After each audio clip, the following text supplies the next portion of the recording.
belum pernah ada satupun sahabat Nabi, bahkan keluarga Nabi yang di rumah Nabi, istri Nabi, belum pernah ada yang lihat hajatnya Nabi, kotorannya Nabi. Nabinya sudah pergi, bekas tempat yang diduduki Nabi itu berhari-hari wangi. Bagaimana laler mau nempel? Subhanallah.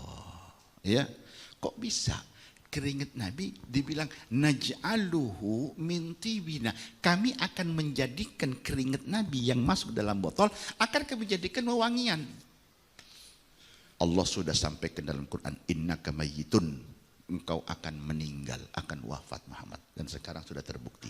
Dicium oleh Sayyidina Abu Bakar wajah Nabi. Apa kata Sayyidina Abu Bakar? Wallahi tibta hayyan wa mayyitan. Kau wangi ya Rasulullah.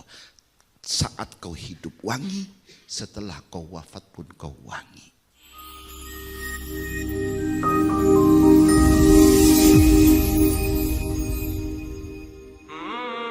Sebagai manusia, Nabi Muhammad manusia. Seperti manusia makan, Nabi juga makan. Manusia minum, Nabi juga minum.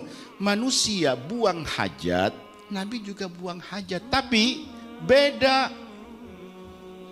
Yang jelas Nabi Muhammad beda. Beliau juga buang hajat, tapi belum pernah ada satupun sahabat Nabi, bahkan keluarga Nabi yang di rumah Nabi, istri Nabi, belum pernah ada yang lihat hajatnya Nabi, kotorannya Nabi. Emang Nabi qadail hajat? Ya, Nabi qadail hajat. Ada sahabat Abdullah bin Umar, sahabat muda, kecil. Ketika Nabi masih di Mekah, kecil dia masih, ya biasa naik tembok Nabi naik. Kelihatan Nabi lagi qadail hajat, lagi mendek.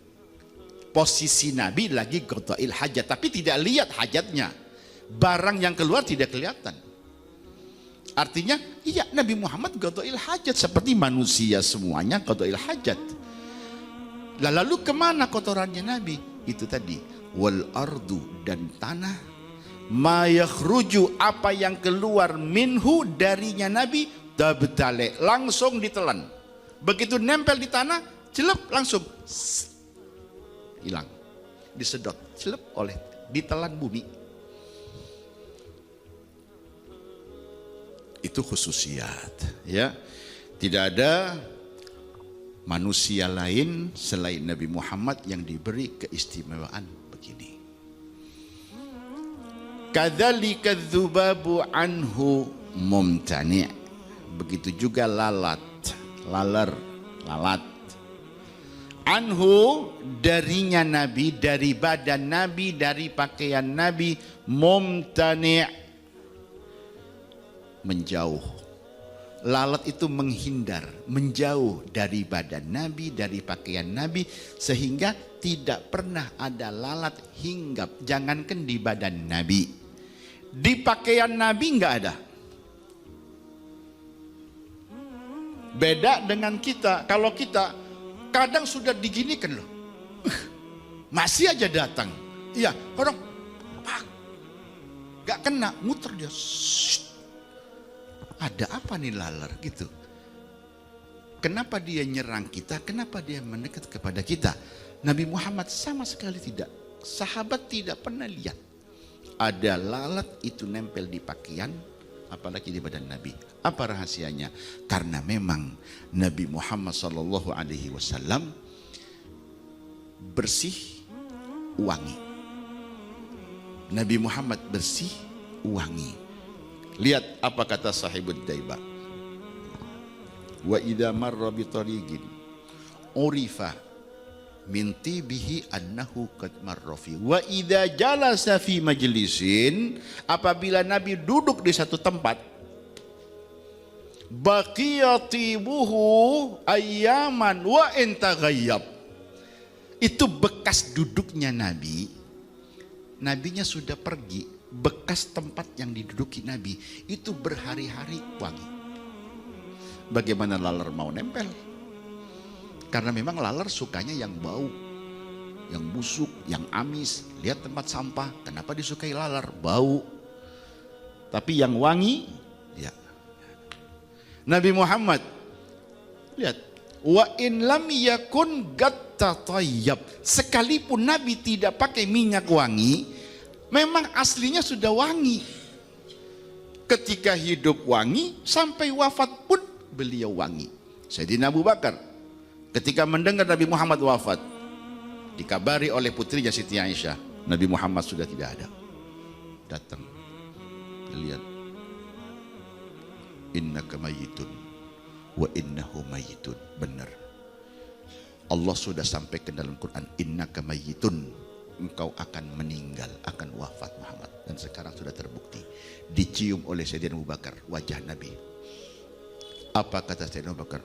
Wallahi tibta hayyan wa mayyitan, kau wangi ya Rasulullah, saat kau hidup wangi, setelah kau wafat pun kau wangi. Jadi wajar, tidak ada laler nempel.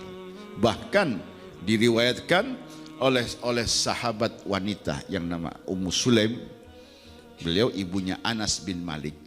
Suatu hari Nabi Shallallahu Alaihi Wasallam kembali dari Masjid Quba, mau menuju ke rumah, ke Masjid Nabawi. Di perjalanan Nabi melewati rumah Abu Talha. Abu Talha istrinya Ummu Sulaim. Ummu Sulaim itu ibunya sahabat Anas bin Malik. Anas bin Malik adalah sahabat muda yang khidmah di rumah Nabi, bantu-bantu di rumah Nabi 10 tahun. Dari mulai belum balik, begitu Nabi hijrah masuk Madinah, Ummu Sulaim datang, ya Rasulullah, ini putraku Anas, biar khidmah di rumah Nabi, biar bantu-bantu di rumah Nabi Muhammad. Apa yang dilakukan Anas? Ya dia bantu. Nabi butuh apa? Air, diambilin, ya. Tapi subhanallah, ya. Nabi memperlakukan Anas bukan seperti memperlakukan pembantu. Kata Anas, aku selama khidmah di rumah Nabi belum pernah aku dimarahi oleh Nabi. Enggak pernah. Sesuatu yang merupakan tugasku, ini tugasku, aku tahu ini tugasku. Ketika aku telat, Nabi lihat, Nabi tidak negur, Anas kenapa enggak diberesin? Atau kebalikannya, sesuatu yang tidak seharusnya aku lakukan, ternyata aku lakukan. Aku kan ditegur oleh Nabi. Kenapa kok begitu, Nas? Dibiarkan. Ya, dibiarkan sampai dia berpikir dan sadar sendiri dan mau merubah sendiri. Di situ Nabi memperlakukan Anas. Nah, udah, jadi ada kedekatan khusus antara Nabi dengan keluarga Abu Talha, keluarganya Anas dan ibunya Anas, Ummu Sulaim. Nabi lewat di depan rumah Abu Talha siang hari, maka karena panas Nabi istirahat, mampir. Begitu mampir ya di rumah Anas, Nabi selonjoran, ya lelengan Nabi tiduran di rumah Abu Talha.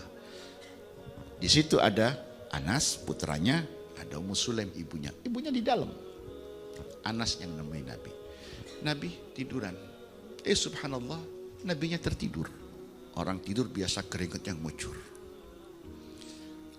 Ummu Sulaim tahu Nabi Muhammad di depan, ditungguin sama putranya Anas. Maka ngelihat Nabi tidur, diintip tidur, keringatnya ngucur. Maka dipanggil Anas. Anas. Ummu Sulaim dia ambil botol. Nih, kau lihat keringat Nabi ngucur. Iya, dilap aja. Jangan dilap. Apa? Ini. Kau masukkan keringat Nabi ke dalam botol. Buat apa? Diam kau, jangan ngurus. Pokoknya tugas kau ya masukkan keringat Nabi ke dalam botol. Udah, cara. Anas nurut sama orang tua sama ibunya. Diambillah botol, dia jalan pelan-pelan sampai di depan Nabi yang sedang tidur sambil keringatnya ngucur. Maka ditadahilah, dimasukkanlah keringat Nabi ke dalam botol. Baru setetes, 2 tetes nabinya bangun. Karena memang nabi kalau tidur beda dengan kita. Kalau kita kan naudzubillah. Kalau nabi wa kana naumuhul ighfa'u. Naumuhu tidurnya nabi ighfa. Apa? Cuman sekelip. Selesai. Ya, udah. Jadi Anas lagi asik begini, nabinya bangun. Lagi apa? Asya Allah, ya Rasulullah. Barangkali Anas ganggu Nabi. Enggak, memang waktunya udah bangun. Ya. Kau lagi apa pakai botol segala?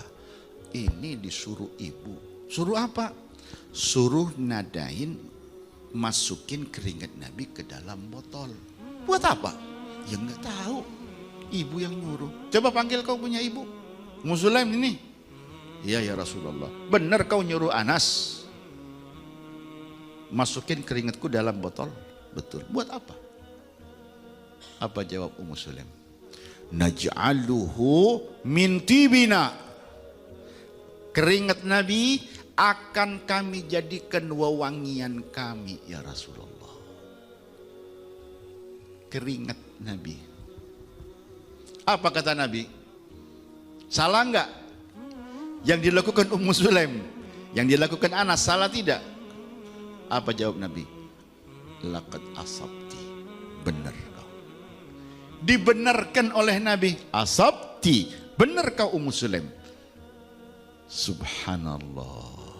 Ya, kok bisa keringat Nabi dibilang naj'aluhu min tibina. Kami akan menjadikan keringat Nabi yang masuk dalam botol akan kami jadikan wewangian. Kalau Nabi hidup sekarang, enak loh. Ente tidak usah beli minyak wangi. Iya. Ya Rasulullah minta ya Rasulullah dikit. Atau salaman sama Nabi udah wangi ente. Salaman dengan Nabi, wangi. Nabi, kalau ada anak-anak bermain, ada 5-6 anak main, kemudian Nabi lewat, satu dipegang kepalanya oleh Nabi. Kemudian Nabi pergi. Kita suruh cari, mana anak yang kepalanya dipegang oleh Nabi. Tinggal cium aja. Nah ini, yang wangi itu yang disentuh. Karena apa? Di mana tangan Nabi menyentuh, di situ akan meninggalkan aroma wangi. Tangannya wangi, keringatnya wangi. Ya wajar. Tidak ada laler yang mendekat, apalagi nempel. Di mana? Di badan atau di pakaian Nabi Muhammad sallallahu alaihi wasallam.